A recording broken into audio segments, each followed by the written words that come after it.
es Francisca Tafur Colonio. Trabajo en esta institución educativa 86323 de Virgen de Fátima y estoy a cargo con los niños de cuarto grado C. Vengo trabajando casi 10 años en zonas rurales en la región Ancash. Considero que la evaluación es muy importante, tanto para los maestros y para los estudiantes, para ver en qué medida estamos avanzando y en qué podemos mejorar y qué estrategias podemos utilizar, ¿no?, para mejorar tal vez si hay ciertas dificultades. Sobre todo mi meta principal es que los niños y las niñas cada día aprendan mejor, sobre todo matemática para su vida diaria, ¿no?, resolver sus problemas. Considero que la evaluación es una herramienta útil porque cada niño también va viendo cuánto está aprendiendo y también nosotros, los maestros, nos fortalece a cada uno de nosotros en qué debemos mejorar, ¿no?, para lograr nuestras metas, nuestros sueños como docente. Ministerio de Educación. Ponle punche y ganamos todos Perú. Gobierno del Perú.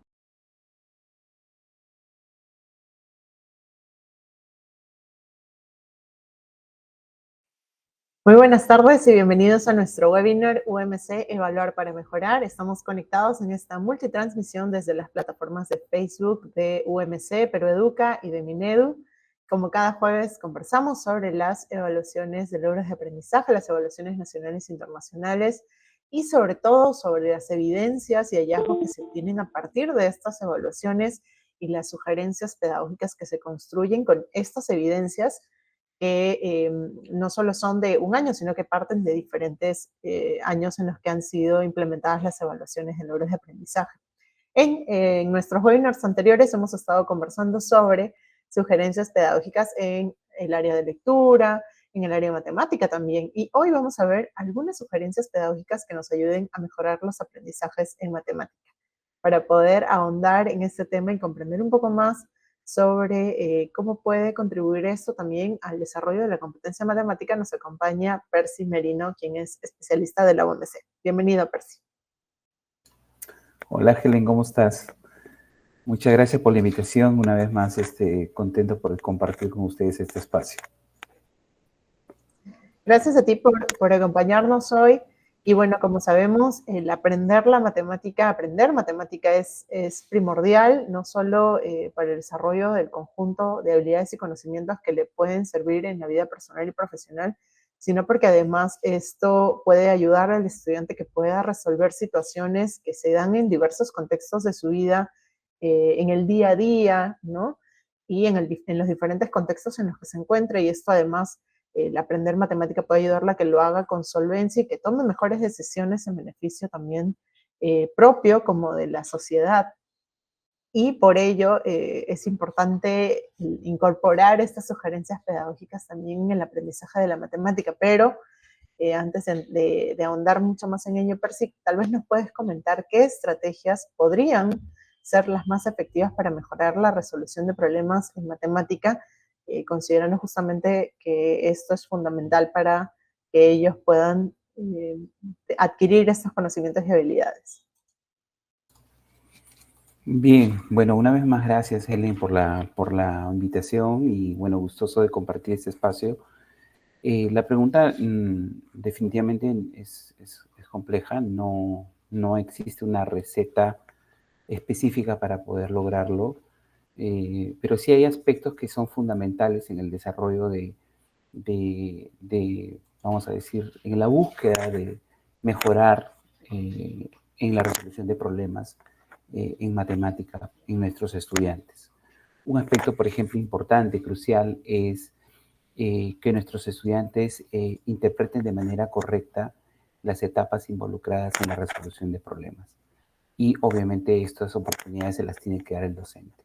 ¿Qué implica esto? No necesariamente o no solamente significa que conozca los procesos el docente de comprender, planificar, ejecutar y verificar. No va por ese lado solamente, sino y sobre todo saber interpretar cada uno de estos procesos y reconocerlos más allá de la denominación en sí.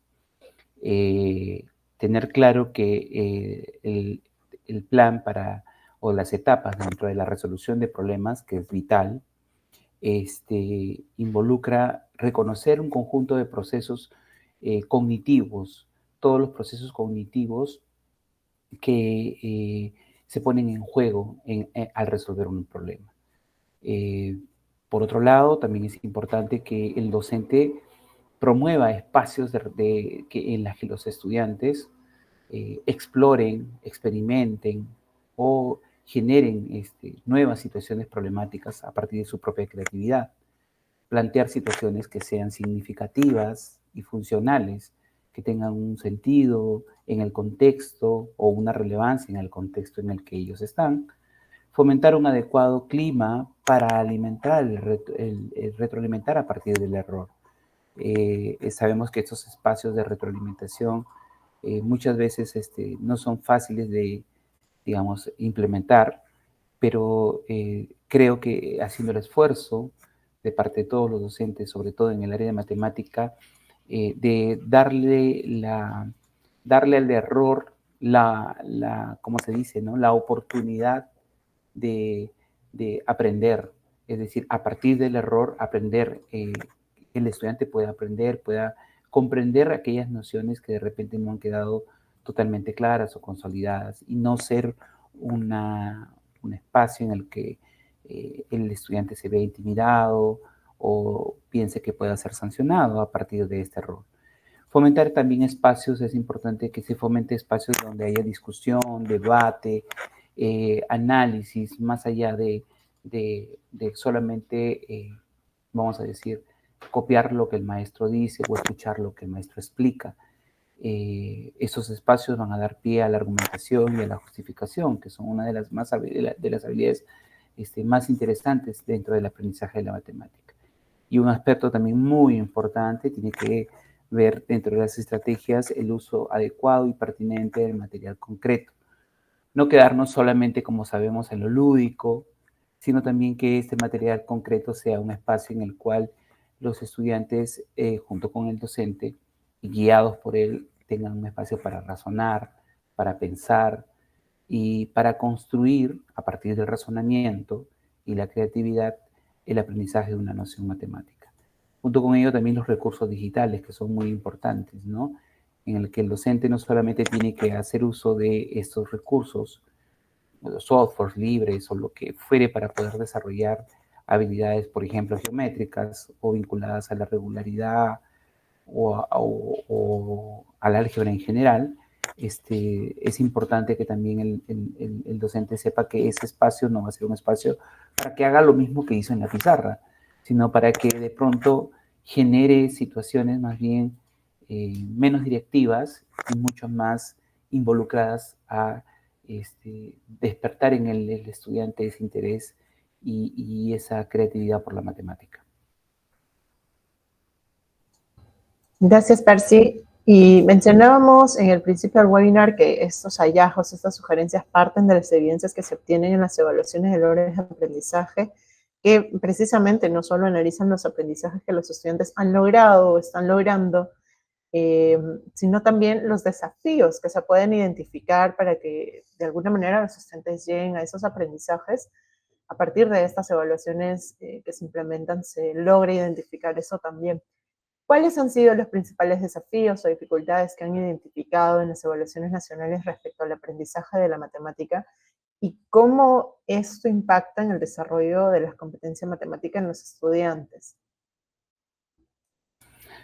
Sí, mira, a lo largo de diferentes años y en diferentes operativos, nosotros tenemos evidencias de cómo o cuáles han sido las principales dificultades que tienen los estudiantes en el aprendizaje de la matemática o frente al aprendizaje de la matemática. Sobre todo cuando se enfrentan a aquellas tareas en las que tienen que resolver un problema o una situación determinada y tienen que ir más allá del cálculo, de las operaciones rutinarias o de la lectura directa de un gráfico estadístico o una gráfica que involucre el análisis de una regularidad. También les cuesta mucho a los estudiantes tareas en las que tienen que modelar o tienen que traducir matemáticamente una situación que es de la vida cotidiana o que es recreada de la vida real o de la vida cotidiana. Además, aquellas tareas que son propias de la comprensión de un significado, de una noción matemática. Por ejemplo, ¿no? En el caso de secundaria específicamente, estudiantes que al finalizar el segundo grado de secundaria todavía arrastran dificultades para interpretar los diferentes significados que tiene la fracción. La fracción como razón, la fracción como parte de todo, y etcétera, ¿no?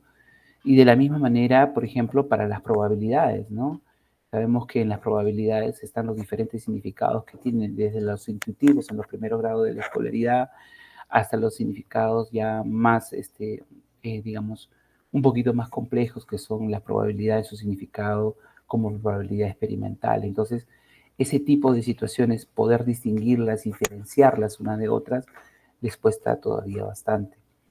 Y otro aspecto fundamental, como cereza en el pastel, es que todas aquellas tareas que están vinculadas a la argumentación, a la justificación de una afirmación, a la toma de una postura frente a una afirmación, a situaciones en las que tienen que crear ejemplos o contraejemplos ante una afirmación, también resultan bastante complicadas para nuestros estudiantes, resultan difíciles de resolver.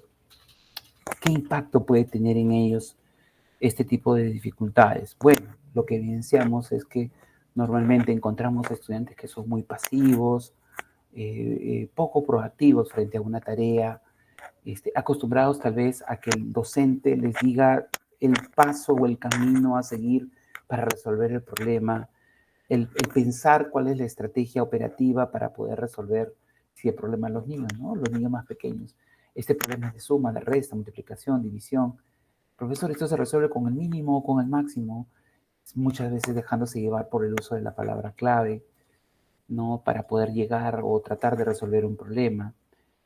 Estudiantes también que muestran poca capacidad para discutir, para analizar y argumentar de repente frente a una tarea determinada, y además de eso con pocas habilidades para el manifestar su pensamiento divergente, ¿no?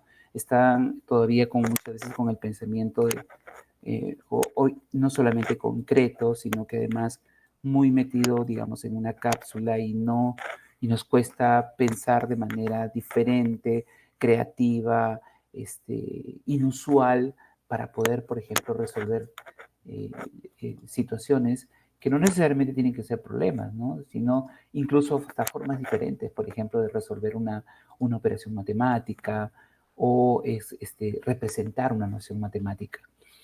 Y además de esos, que es lo más delicado, ¿no? Encontramos muchas veces que los estudiantes muestran pocos recursos para aplicar esa matemática que han aprendido, digamos, en la escuela, entendiendo el aprendido como relativo, ¿no?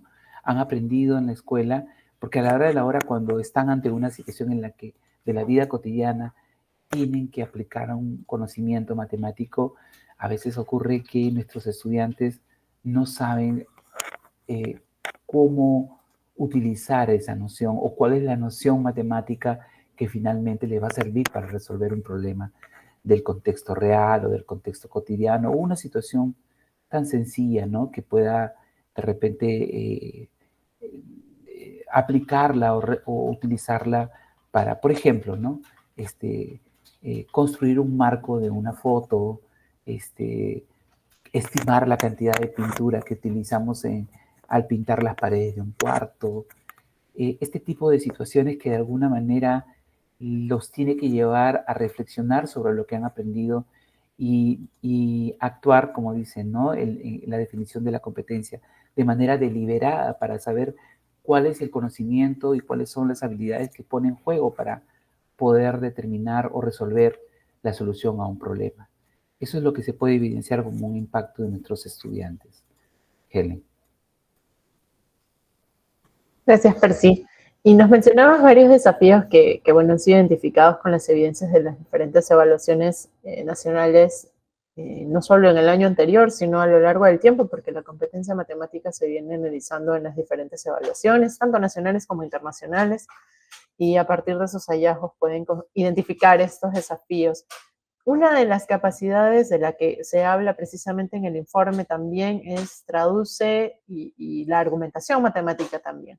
¿Cómo pueden los docentes desarrollar en los estudiantes las habilidades que están vinculadas a estas capacidades de traducir y argumentar, justamente que para ayudar a que mejoren en su rendimiento también en el área de matemática? Sí, mira, hace un momento en la pregunta anterior también pasaba lo que, bueno, voy a comentar en este momento.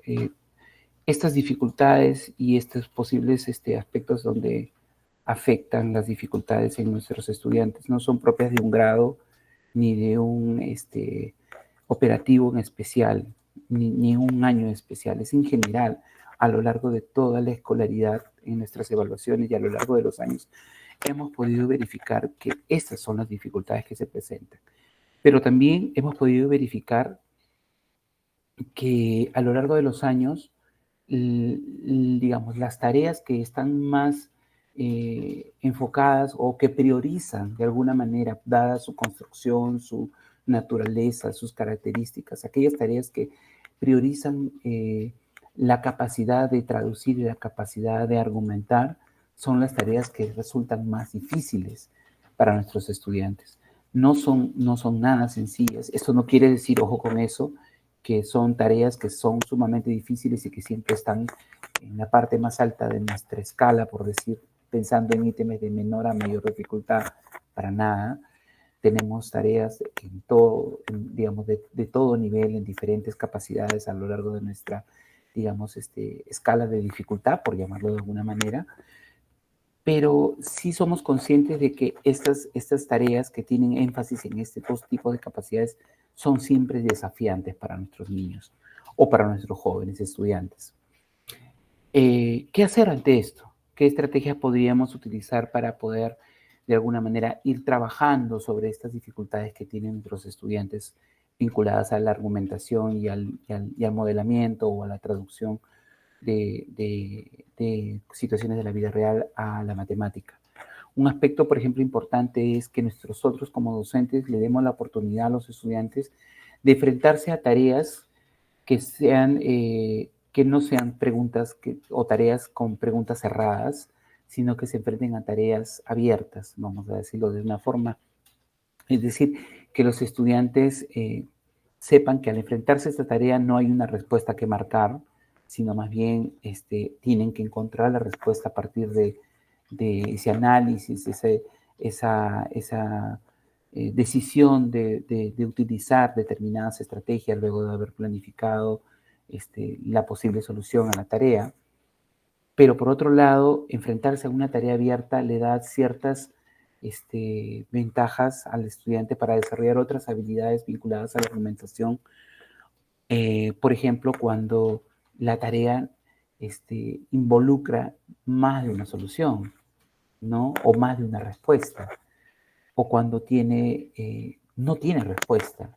No solamente nos enfrentamos, no solamente le demos la oportunidad a los docentes de proponer, mejor dicho, los docentes a los estudiantes de enfrentarse a tareas con una única solución. No, al contrario, más bien que tengan muchas soluciones o diferentes soluciones o un rango de soluciones o de repente que no tengan soluciones. Y además de eso, pensar en la posibilidad de que en este proceso también se enfrentan a ejemplos o ejercicios en donde tienen que identificar, por ejemplo, regularidades, expresar esas regularidades a través de generalizaciones en sus diferentes representaciones, ya sea verbal, ya sea simbólica, ya sea gráfica. Darles la oportunidad que se enfrenten a ese tipo de situaciones para que puedan también ellos, frente a una postura, frente a una hipótesis, argumentar o contraargumentar respecto a lo que ellos quieren evidenciar o mostrar.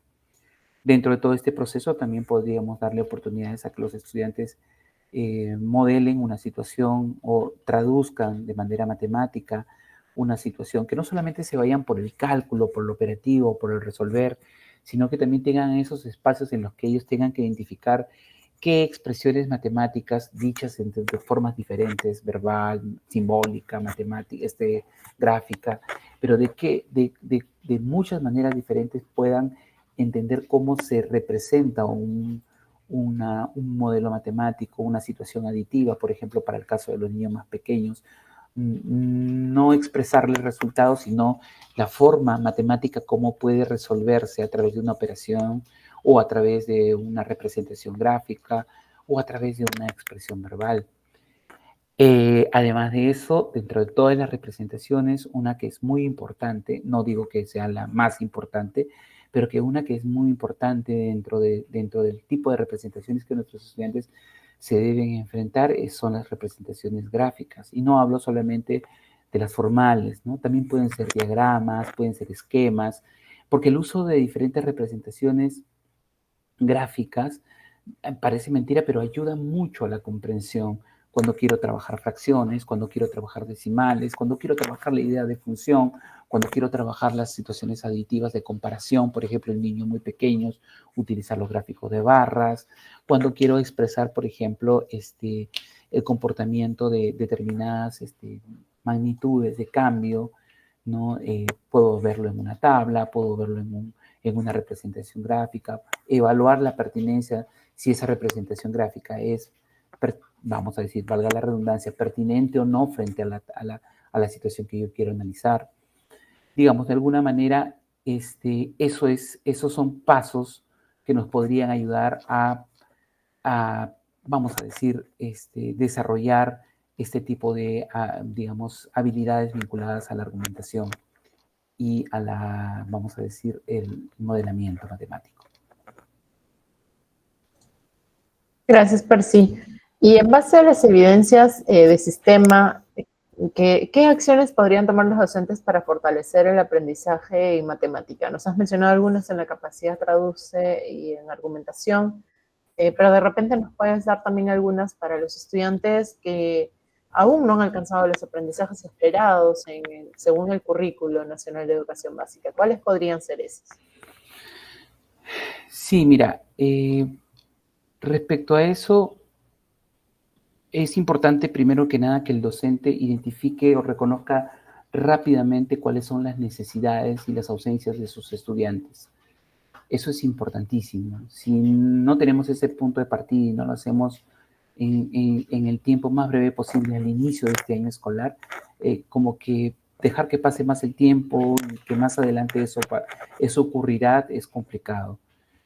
Se sugiere normalmente que, digamos, al inicio del año escolar, los maestros puedan identificar rápidamente esas necesidades y ausencia de sus estudiantes frente al desarrollo de habilidades. Por otro lado, proponerse objetivos que le permitan de manera, vamos a decir, diferenciada y adecuada a sus estudiantes,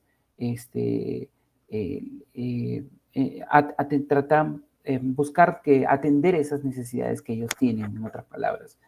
¿Esto qué implica? Cubrir vacíos de aquellos aprendizajes que no han llegado a consolidar, pero de una manera ordenada, secuencial, progresiva, si se quiere decir, tal como nosotros hemos podido observar en nuestros reportes, ¿no? Durante varios años, a lo largo de los años, en la sección de sugerencias pedagógicas, proponemos un conjunto de, vamos a decir, sugerencias que evidencian este abordaje progresivo de diferentes nociones matemáticas en diferentes competencias matemáticas. Por ejemplo, pasó con las fracciones, ha pasado con la probabilidad, ha pasado con las funciones y así sucesivamente en diferentes grados y niveles.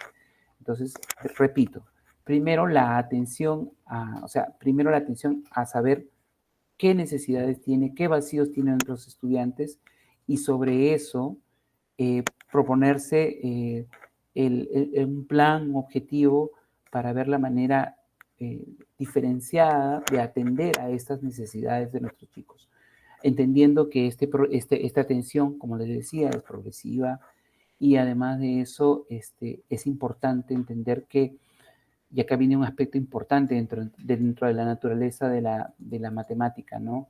Estos aprendizajes, además de ser progresivos, son concatenados. Como ya lo hemos dicho en anteriores webinars, ¿Qué implica que el aprendizaje de la matemática sea concatenado?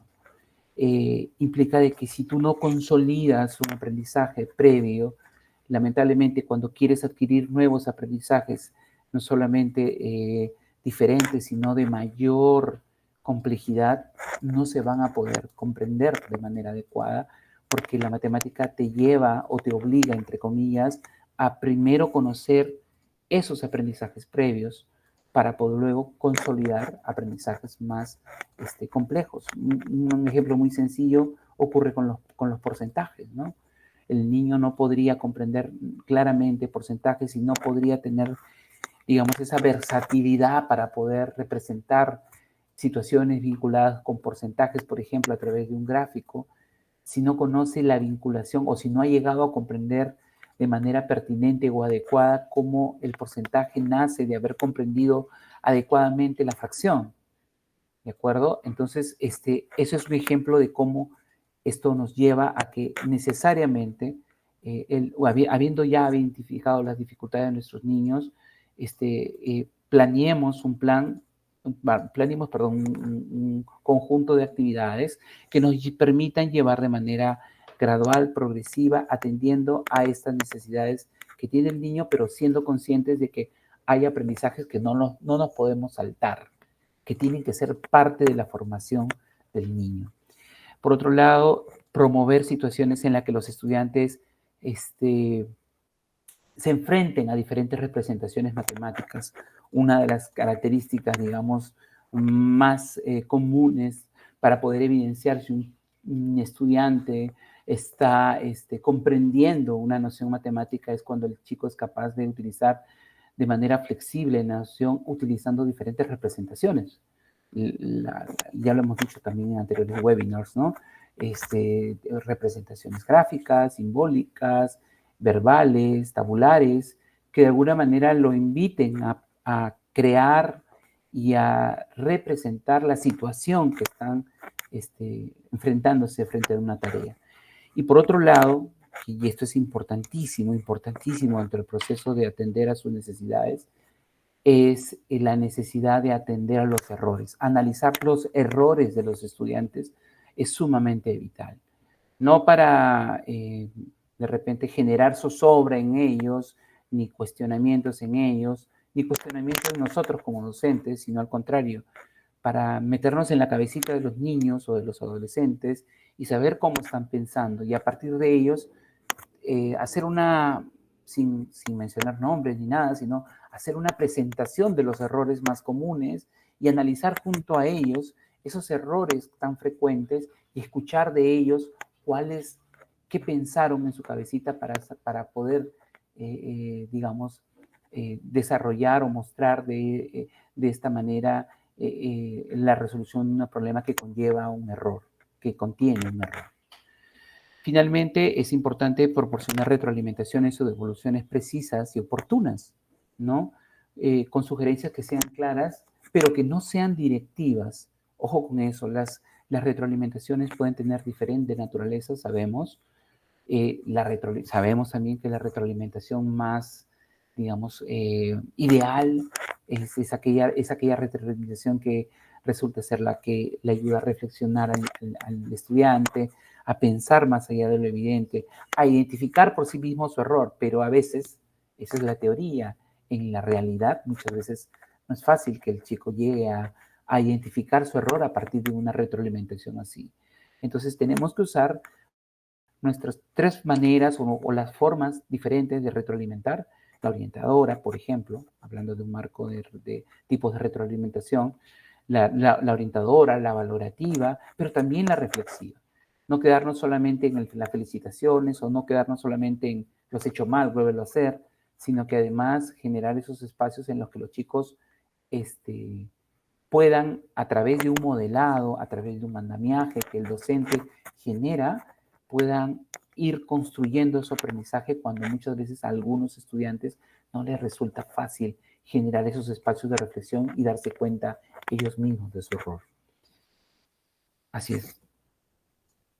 Gracias, Percy, por estas valiosas recomendaciones que nos das y sobre todo por darles a los docentes esta riqueza de contenido que definitivamente les va a servir para poder planificar, preparar sus sesiones.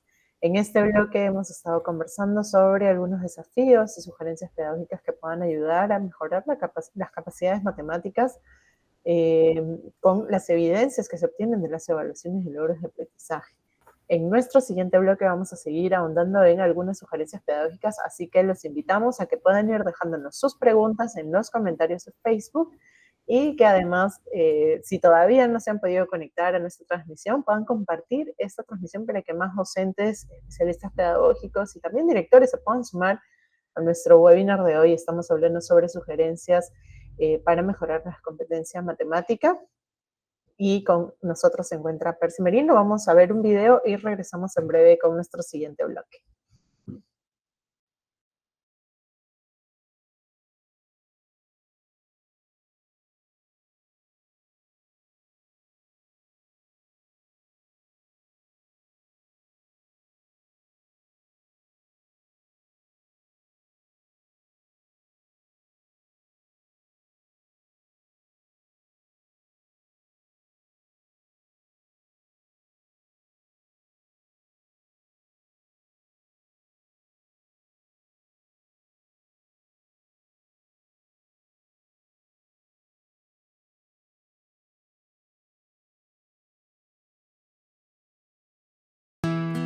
La matemática que aprendemos en la escuela nos permite tomar mejores decisiones.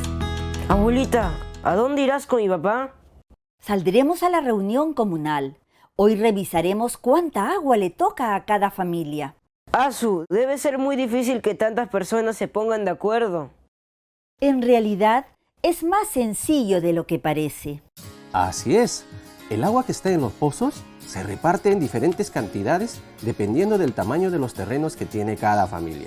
Nadie se queda sin agua para sus terrenos. ¿Y cómo se sabe la cantidad de agua que hay en cada pozo? Carlos, estoy segura de que has aprendido a calcular eso en el cole. Debes conocer el área del fondo del pozo y... multiplicarlo por su altura. ¡Oh, claro! Así sabríamos aproximadamente cuánta agua llenaría ese pozo. Cuando intercambiamos experiencias cotidianas y opiniones con los hijos, estamos contribuyendo a reforzar sus conocimientos. El diálogo familiar es una de las mejores herramientas para lograrlo. Ministerio de Educación. Ponle punche y ganamos todos Perú. Gobierno de...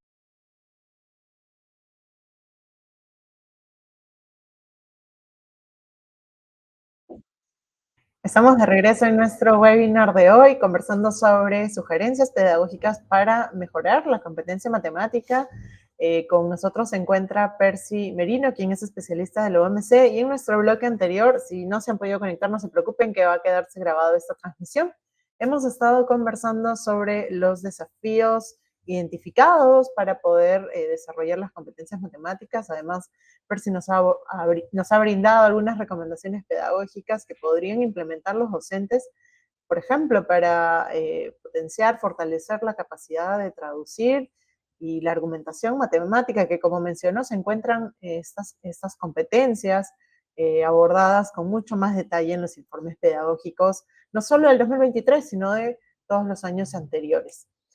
En este bloque vamos a seguir ahondando en las sugerencias pedagógicas y bueno, estamos próximos a empezar a retornar a las aulas y sabemos que muchos docentes están en plena planificación pedagógica, desarrollando ya algunas de las sesiones que van a brindar a lo largo del año. Y Percy, aquí surge una pregunta: ¿cómo deberían verse reflejadas estas evidencias o cómo podrían verse reflejadas estas evidencias que se obtienen de las evaluaciones de logros de aprendizaje? Muchas nos has mencionado ya en el primer bloque, en la planificación pedagógica de los docentes en el área de matemática para este inicio del año escolar, para este 2025. Sí, a ver, Helen, al inicio del año escolar, normalmente, si queremos utilizar las evidencias de nuestras pruebas estandarizadas, sabemos que todos los años se aplican diferentes operativos, que algunos son censales, algunos son muestrales, pero de alguna u otra forma, sea cual fuere la naturaleza de los operativos, siempre se tiene información o se informa al sistema sobre cómo están nuestros estudiantes. sea en una UGEL, sea en una región UGEL o sea en una misma escuela. Entonces, un aspecto muy importante para nosotros es que todos los docentes, en el desarrollo de su planificación de clases al inicio del año escolar, considere esta información. Nuestra información que distribuimos a través de los informes pedagógicos no solamente contiene las sugerencias pedagógicas, sino que también además contiene un conjunto de datos que tienen que ver con la ubicación de nuestros estudiantes en determinada región, UGEL o escuela, dependiendo del tipo de operativo que tengamos.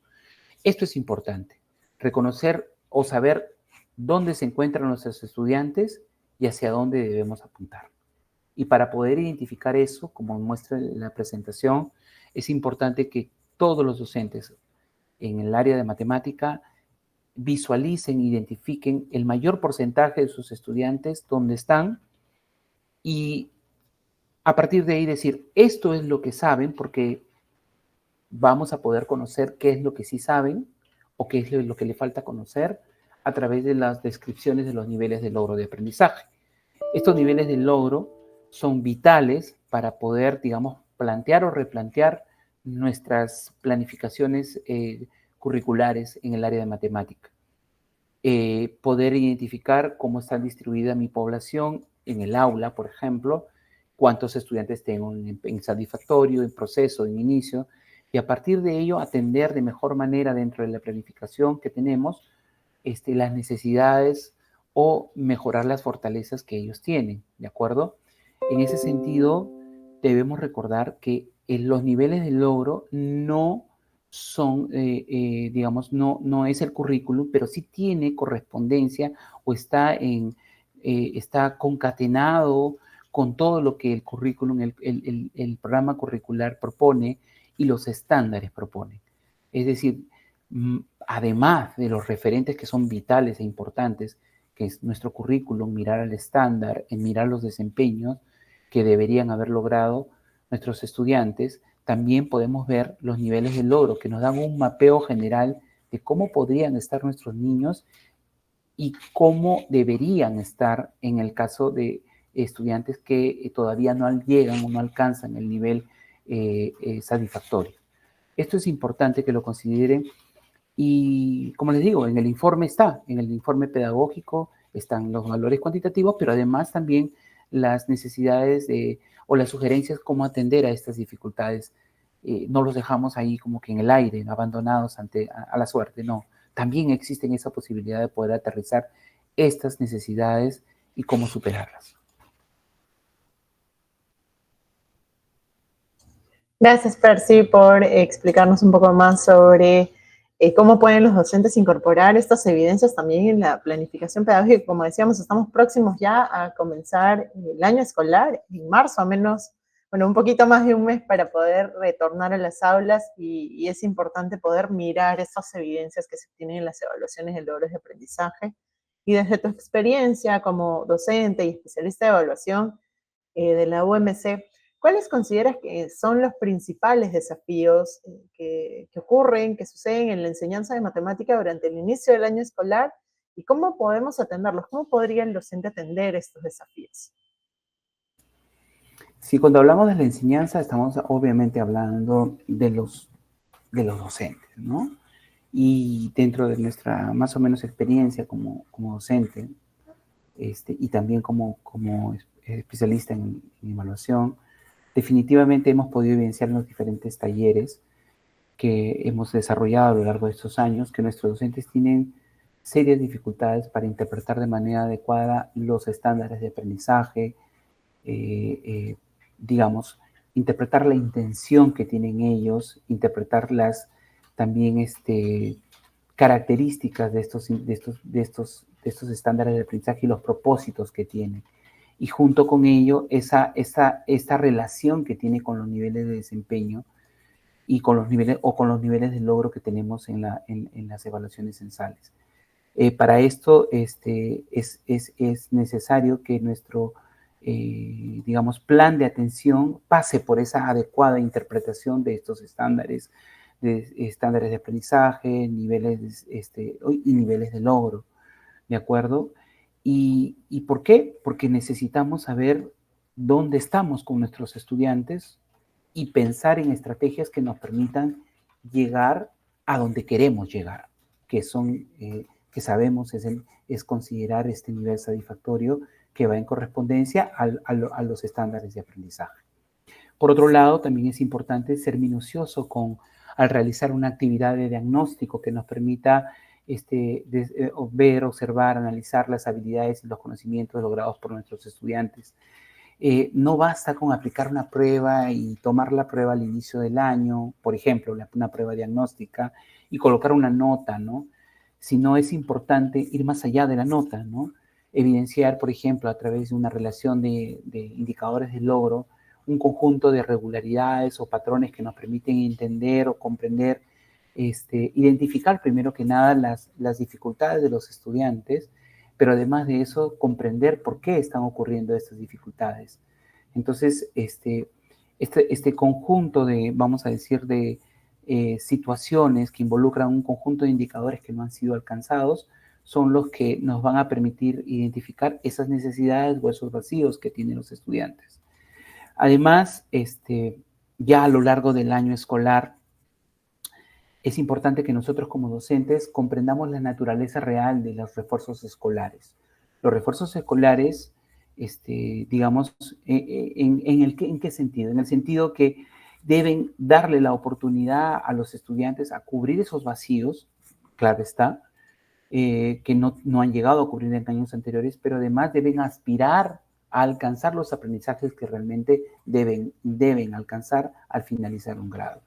Para que me lo entiendan mejor y dicho de otra forma, no sería ideal que Pepito, que está al inicio del año escolar con refuerzo escolar porque tiene dificultades o vacíos que no han llegado a cubrirse a lo largo del año escolar anterior, o tal vez a lo largo de toda la escolaridad, cuando llega a nuestras manos, tenemos que buscar que estos refuerzos escolares ayuden a que con un plan pertinente y adecuado, luego de haber identificado qué es lo que sí pueden hacer y hacia dónde yo quiero llegar, no vamos a esperar que este niño vaya a lo largo de todo el año acompañándonos con refuerzo escolar.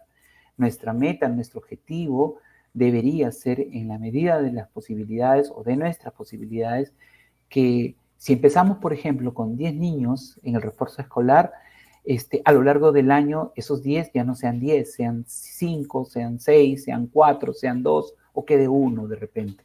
Porque el objetivo es que a lo largo del refuerzo escolar estos chicos vayan alcanzando o nivelándose con aquellos chicos que tienen de repente más fortalezas vinculadas a su aprendizaje. Por otro lado, y ya para terminar, proponer sesiones de clase que atiendan a la diversidad. Muchas veces es difícil eso, ¿no? En el desarrollo de las clases, muchos docentes nos preguntan, ¿y cómo hacemos si tenemos un aula de 30 alumnos, 10 están en el nivel satisfactorio o 5 están en el satisfactorio, tenemos a 15 de repente en proceso, a 10 están en inicio? Entonces, y así, ¿no? ¿Cómo podríamos hacer? ¿Tendríamos que mandar a todos los que están fuera del satisfactorio a las clases de refuerzo o al refuerzo escolar?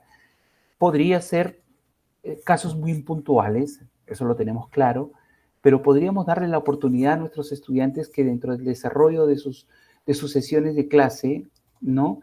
En las diferentes etapas, inicio, proceso y final, generemos tareas atendiendo a estas, vamos a decir, a esta necesidad de los estudiantes o atendiendo a estos vacíos que el estudiante ha desarrollado a lo largo de su escolaridad. Recuerden que si un estudiante viene con dificultades en un grado determinado, por ejemplo, un estudiante no llega a comprender, por ejemplo, la noción o la relación área-perímetro al finalizar el segundo grado de secundaria, no es porque no lo comprendió en sexto, sino que desde cuarto grado de primaria posiblemente, o desde grados anteriores, las primeras nociones de repente no las llegaba a consolidar. Y entonces ese es un efecto que se manifiesta al finalizar digamos, un determinado ciclo o un conjunto de ciclos que cuando llegan a nuestras manos evidenciamos que no llegado a consolidar. Entonces, esto es importante, que los estudiantes desarrollen esas habilidades y para eso, bueno, nosotros somos los encargados como docentes de generar esos espacios para cubrir las necesidades de ellos, pero además de ello, para darles la oportunidad para que pongan en juego su habilidad para crear, para analizar información, para desarrollar conjeturas, para el manejo flexible de una noción matemática a través de diferentes representaciones. Gracias, Percy, por estas precisiones, estas recomendaciones que son valiosas para los docentes.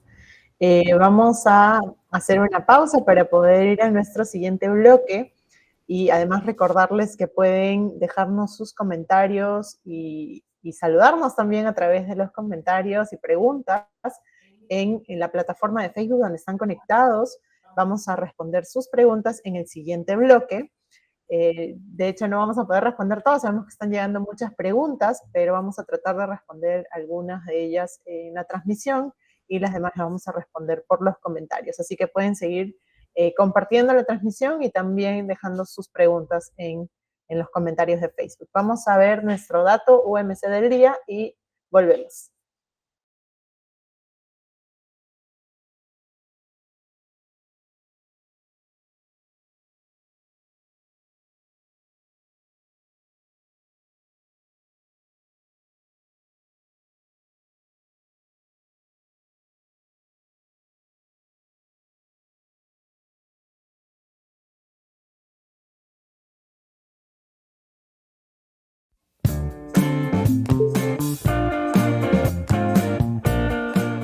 De acuerdo a los resultados de la ENLA 2023, casi la mitad de los estudiantes no logra establecer relaciones multiplicativas simples. Por ejemplo, cuando se plantea un problema con 3 envases de 15 pastillas, muchos estudiantes suman las cantidades, pero no las multiplican. Esta dificultad es transversal y muestra la necesidad de fortalecer el pensamiento matemático desde temprana edad. Ingresa a umc.minedu.gov.pe y accede a recursos para fortalecer la competencia matemática.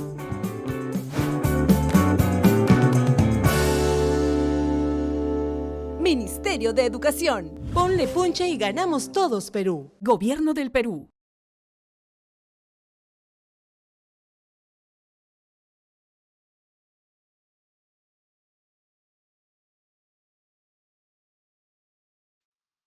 Estamos de regreso en nuestro webinar UMC Evaluar para Mejorar. Hoy hemos estado conversando sobre sugerencias pedagógicas para mejorar, para fortalecer la competencia matemática, justo dado que próximamente vamos a retornar a clases y Percy nos ha estado comentando también varias recomendaciones pedagógicas que pueden incorporar a las sesiones que están planificando para el retorno escolar. Y Percy, tenemos una pregunta del público. Nos dicen, desde esta perspectiva, ¿qué tipo de actividades podrían sugerir o qué podrías sugerir tú para que nuestros docentes implementen para diagnosticar en qué nivel de logro se encuentran sus estudiantes justamente en el inicio escolar? Bueno, gracias por la pregunta, Helen. A ver, normalmente cuando iniciamos el año escolar y queremos tener una, digamos, situación real de cuál es el estado de aprendizaje de nuestros estudiantes, cuál es el nivel de logro o el nivel de aprendizaje de nuestros estudiantes, lo más, digamos, frecuente es aplicar pruebas diagnósticas. Esto no es inadecuado, ya sean las pruebas y diagnósticas que en algún momento el Ministerio de Educación implementó o pruebas diagnósticas que ustedes mismos puedan elaborar, ¿de acuerdo? Ojo, estas pruebas tienen que ser esencialmente de naturaleza formativa. Es un trabajo, un instrumento que el docente tiene que tenerlo y no necesariamente, y esto con el mejor ánimo se les explica, se les fundamenta a todos los estamentos del Ministerio de Educación, ¿no? Estas pruebas diagnósticas tienen que ser pruebas que básicamente sirvan al maestro para en el aula, en su realidad, pueda tomar las acciones pertinentes para la mejora de sus aprendizajes. No tanto pensando en una prueba para poder generar una rendición de cuentas, ni en la escuela, ni mucho menos en algún estamento del ministerio, sea UGEL, DREL, lo que fuere. Por otro lado, también es importante pensar en otras formas de poder diagnosticar, no solamente una prueba diagnóstica, ¿de acuerdo? Generar espacios para, vamos a decir, los chicos puedan desarrollar discusiones matemáticas frente a una tarea o una resolución de una tarea abierta con mayor razón, actividades también en las que el niño manifieste su razonamiento lógico y analicen sus propias producciones, ¿no? Para identificar sus fortalezas y debilidades. Esos creo que podrían ayudarnos en un primer paso a diagnosticar el nivel de logro que van alcanzando o que tienen nuestros estudiantes al inicio del año escolar, entre otras cosas más que podríamos implementar como profesores. Gracias, Percy. Tenemos una pregunta más de Justo Ríos, quien está conectado con nosotros en nuestro webinar de hoy. Él nos dice, ¿a qué se refiere con prueba al inicio, puesto que los niveles de evaluación van de 0 a 20 o de C a D? Explícanos tal vez un poco más sobre este nivel o los niveles del logro en general para que puedan comprender quienes están conectados con nosotros. Correcto, sí, mira. ¿Cómo se llama el joven? Justo Ríos, Justo Ríos. Bueno, profesor Justo, ¿cómo está? Buenas tardes, espero que me escuche bien. Mire, en realidad estamos como que vamos a tener que diferenciar. Son dos maneras diferentes de poder evidenciar, vamos a decir, el rendimiento de nuestros estudiantes, el rendimiento escolar. En el aula, muy bien usted lo ha comentado, vamos a decir, las categorías o las descripciones para poder entender o comprender en qué nivel de rendimiento se encuentran nuestros estudiantes están, bueno, como antiguamente se hacían de pronto, ya hoy ya no, pero antiguamente era del 0 al 20 o hoy por hoy se hacen los niveles de desempeño diferentes, ¿no? El AD, el A, el B y el C, cada uno con sus propios significados. En este caso, es el trabajo o son herramientas vinculadas o los criterios de evaluación que están vinculados al trabajo en el aula, ¿de acuerdo? Pero por otro lado y en paralelo, también tenemos que mirar los informes pedagógicos que logramos obtener a partir de los resultados de las evaluaciones nacionales. Es decir, las evaluaciones nacionales no son lo mismo que una evaluación de aula. Tienen sus limitaciones, tienen sus pros y sus contras, pero toman una captura del nivel de aprendizaje que nosotros conocemos como niveles de logro que van alcanzando nuestros estudiantes. Entonces, no son, vamos a decir, dos cosas iguales, son cosas diferentes, pero apuntan hacia un mismo lado. Los niveles de logro de las pruebas nacionales son desempeños o indicadores, si quieres verlo de otra forma, que de alguna manera nos permiten describir qué es lo que sí pueden lograr nuestros estudiantes en determinados, vamos a decir, bajo determinada puntuación que ha alcanzado en la prueba. Ojo con esto, estos son básicamente criterios pedagógicos, pero que van en correspondencia con, obviamente, lo que nuestro currículum propone. No es que estos niveles de logro que están en las evaluaciones nacionales, sea la ESE o sea una evaluación muestral, en las evaluaciones nacionales de logro en general, no es que surgieron estos niveles de logro de la nada, ¿no? O fueron inventados por un grupo de profesores, ¿no? Especialistas del ministerio, no. Es todo un trabajo mancomunado que se hizo para determinar estos niveles de logro con especialistas, no solo del ministerio, sino de diferentes lugares del Perú, especialistas en educación, catedráticos, investigadores, que nos permitieron y nos ayudaron de alguna manera a determinar puntos de corte, o vamos a decir puntos de referencia a lo largo de la prueba y describir qué aprendizajes nosotros podíamos observar a partir de un conjunto de patrones o regularidades que identifican a este conjunto de tareas que estaban en determinados, vamos a decir, grupos hasta alcanzar el nivel satisfactorio que es lo mínimo esperado de ahí para adelante al finalizar un grado escolar o un siglo de la escolaridad. Entonces no confundamos, son dos cosas diferentes. que nos sirven sí para conocer el rendimiento de nuestros estudiantes, pero apuntan, su naturaleza es diferente, pero apuntan hacia un mismo objetivo. Dale una mirada, te sugiero, te aconsejo que dale una mirada a estos niveles de logro que están en los informes de todos los años y de cualquiera que fuera el grado. Puede ser segundo de primaria, cuarto de primaria, sexto de primaria y segundo de secundaria. Esa sería la sugerencia. Gracias, Percy, por acompañarnos hoy en nuestra transmisión. Sabemos que hay muchas más preguntas, las vamos a responder en los comentarios. Los invitamos a que puedan ver este webinar. Además, se va a quedar grabado en la plataforma de Facebook. Percy, no sé si antes de cerrar tienes alguna recomendación, sugerencia final para nuestros especialistas y docentes conectados. Sí, gracias por el pase. No quiero robarles mucho tiempo, solamente quiero decirles que, bueno, primero que nada es importante reconocer o identificar o saber reconocer que las evidencias que las evaluaciones estandarizadas o las evaluaciones del sistema nos van a permitir no solamente diagnosticar el nivel de los estudiantes, sino también utilizar estos resultados para ajustar nuestras estrategias de enseñanza, fortalecer ya a nivel del sistema el currículum, focalizar políticas educativas que tenemos en el sistema y obviamente también atender a la formación docente. Un aspecto vital, importante, importantísimo, es que nuestros docentes, con el paso de los años, cada vez más vayan consolidando sus conocimientos, no solamente didácticos, sino también disciplinares en el área de matemática. Las evaluaciones estandarizadas, querida Helen, no solamente deben verse como mecanismos de medición del rendimiento, no va por ese lado, sino también son herramientas sumamente importantes para determinar el nivel de aprendizaje o los niveles de logro de nuestros estudiantes e informar al sistema en todas sus líneas, desde el docente hasta los directivos de nuestros estamentos más, digamos, importantes dentro del Ministerio de Educación. Y qué mejor aún que a partir de las evidencias o los hallazgos que tenemos en los informes. Recuerden que todos estos informes a lo largo de todos los años siempre apuntan hacia eso.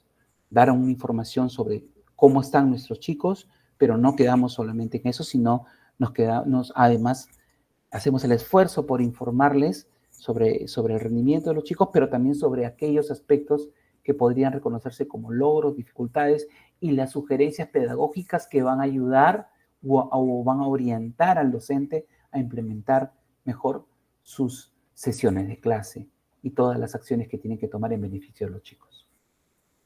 Gracias, Percy, por acompañarnos hoy, por estas sugerencias pedagógicas y por mostrarnos un poco los desafíos también que pueden encontrar respecto a las competencias matemáticas. Una vez más, recordarles que toda esta información está efectivamente en los informes pedagógicos y reportes que se publican año a año con las evaluaciones de logros de aprendizaje. Queremos saludar además, antes de irnos, a las más de 1000 personas que están conectadas con nosotros desde las diferentes regiones, desde Amazonas, Ancash, Apurímac. También están conectados de Arequipa, Ayacucho, en Cajamarca, Cusco, en Huancavelica, Huancayo, Huánuco, y se han sumado también desde Ica, Junín, La Libertad, Lambayeque, que están desde Lima, en las diferentes provincias, y también en Lima Metropolitana, en Loreto, nos escuchan y sintonizan desde Moquegua, Piura, Tacna y Tumbes. Gracias por estar con nosotros en nuestro webinar de hoy, y los invitamos a que puedan compartir este espacio. Además, se va a quedar una vez más grabado en la plataforma de Facebook. Si no pudieron sintonizarlo desde el principio, van a poder verlo luego con más detalle también y compartirlo con otros docentes. Nos veremos el próximo jueves para seguir compartiendo sugerencias pedagógicas y conversar sobre las evaluaciones de logros de aprendizaje. Hasta la próxima.